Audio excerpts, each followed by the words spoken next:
Dan kalau kita pengen lihat orang yang dicintai oleh Allah, ya lihat kecintaan dia kepada Al-Quran. Bisa jadi mungkin dia nggak hafal Al-Quran, tapi dia menjadi orang yang selalu mensupport orang untuk menghafalkan Al-Quran. Nah, itu juga bisa kita lakukan, insya Allah.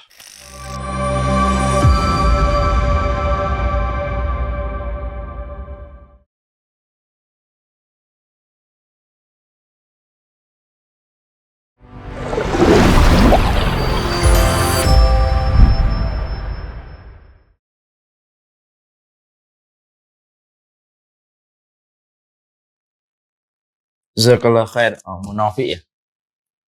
Yang pertama, apakah ketika kita menjumpai anak kita, apakah kita ini diwajibkan mencari jodoh untuk anak kita ataukah tidak? Saya akan sampaikan pertanyaan dalam bentuk umum.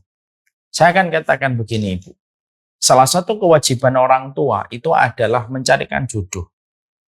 Itu pula yang dilakukan oleh Umar bin Khattab ketika beliau itu mencarikan suami untuk Hafsah radhiyallahu anha, menawarkan kepada Abu Bakar, menawarkan kepada Utsman, dan akhirnya berjodoh dengan Rasulullah SAW.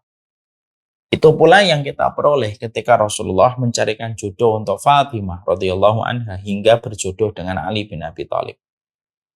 Maka disitulah kita paham salah satu kewajiban orang tua itu mencarikan jodoh. Dan ketika kita mencarikan jodoh, tentunya anak kita harus respect ketika dia mengatakan belum cocok, belum ada kemantepan dengan fulan, dan belum ada kemantepan dengan fulan. Maka kita harus menghargai ketika dia belum memiliki kemantepan terhadap calon yang kita ajukan. Dan kita ya terus terang mencari lagi sembari kita memperkuat doa kita kepada Allah. Itulah yang harus kita pahami sebagai orang tua. Tidak boleh orang tua terseret dengan sebuah narasi yang negatif di masyarakat kita. Orang tua itu nggak usah nyarikan jodoh. Itu sebagaimana zaman Siti Nurbaya. Loh, justru lebih parah lagi. Kalau orang tua aja masih sering salah milihin jodoh, apalagi anak yang notabene kadang-kadang anak muda itu tidak ngaji. Kadang-kadang anak tidak ngaji kan, orang tuanya yang ngaji, anaknya tidak ngaji. Kadang-kadang kalau ditanya, kenapa kamu milih dia? Ya orangnya lucu dijadikan standar untuk milih jodoh. Kenapa milih dia? Orangnya putih gitu. Akhirnya dijadikan standar untuk milih jodoh. Nah, itulah kewajiban akhirnya kembali kepada orang tua.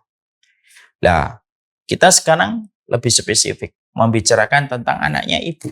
Anaknya ibu menghafalkan Al-Quran. Apakah dia lebih baik mendapatkan jodoh seorang menghafal Al-Quran? Ya, kalau memang ada dan kriterianya memenuhi untuk itu jauh lebih baik, Bu. Supaya mereka saling bisa menjadi support system. Ya kan? Suami istri saling mengingatkan, itu jadi lebih baik. Ada dulu teman saya, Ibu, hafal 15 juz. Tapi dia punya istri, hafalannya 30 juz. Seiring pernikahan mereka 2 tahun, 3 tahun, akhirnya teman saya yang asalnya hafalannya 15 juz, akhirnya jadi 30 juz. Kenapa? Karena dia ternyata nyetor hafalannya itu kepada istrinya setiap hari, karena memang istrinya lebih dulu hafal Al-Quran. Ya kan, Masya Allah. Jadi saya bayangkan itu kalau habis subuh atau habis asar gitu. Istrinya berkata, ayo sini nyetor hafalan. Suaminya datang kecil-kecil. Akhirnya nyetor hafalan. Tapi di situ kita akhirnya mendapatkan pelajaran. Ya kalau kita menghafalkan Al-Quran, pasangan kita menghafalkan Al-Quran, akhirnya menjadi support system yang sangat nikmat. Saut-sautan menghafalkan Al-Quran, kalaupun mampu.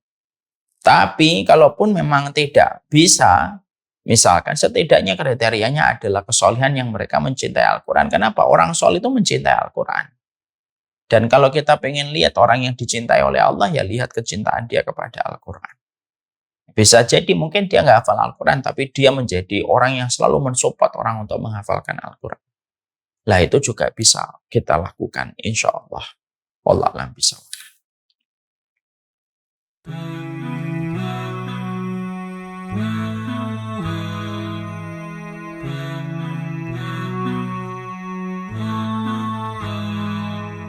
We never knew a love like this before. When you leave it in Allah's plan, He can take you to places you never know, so we leave it all in his hands. He brought me light when I couldn't see, and my deen was incomplete, but that all changed when I met you to complete half my deed. Barakallah, it's all from above, from the moments that we share.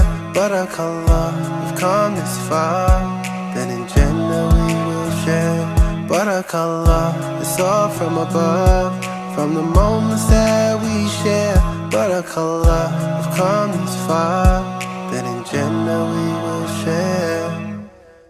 I will always be there for you, no matter what will be.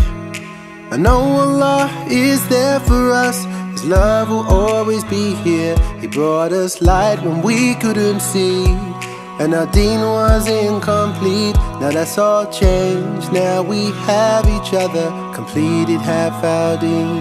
There is a reason why we catch feelings, and our feet haven't touched the ground, 'cause I got you and you got me, completing half our deen.